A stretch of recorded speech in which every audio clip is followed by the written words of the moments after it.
Bonjour à tous, on commence cette revue de presse en Angleterre où la honte est à la une de toute la presse ce matin.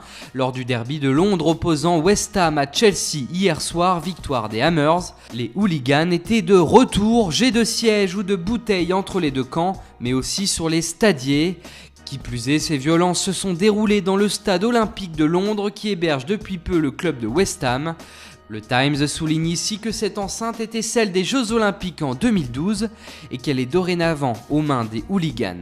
Dans le même temps, sur le plan sportif, Manchester United a vaincu Manchester City dans l'autre derby de la soirée et c'est Juan Mata qui a inscrit le seul et unique but de la rencontre et soulage donc son coach José Mourinho qui était très critiqué ces derniers jours.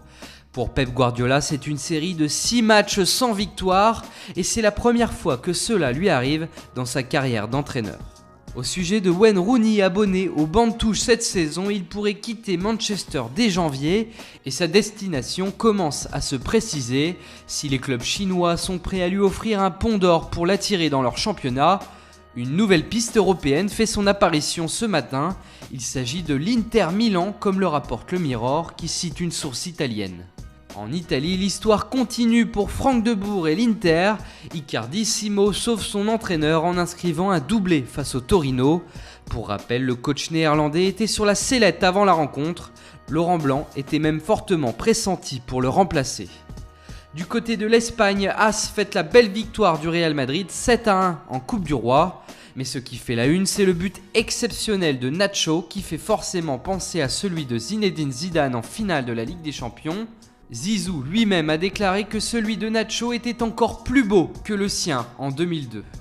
Et on termine par la polémique qui enfle au Barça. Samedi, des objets ont été jetés sur les joueurs catalans par les supporters de Valence.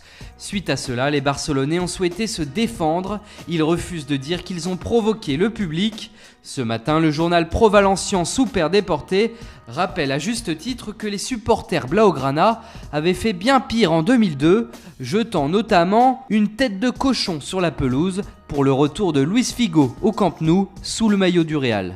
Voilà, c'est tout pour aujourd'hui. Bonne journée à tous sur Foot Mercato et rendez-vous dès demain matin pour une nouvelle revue de presse.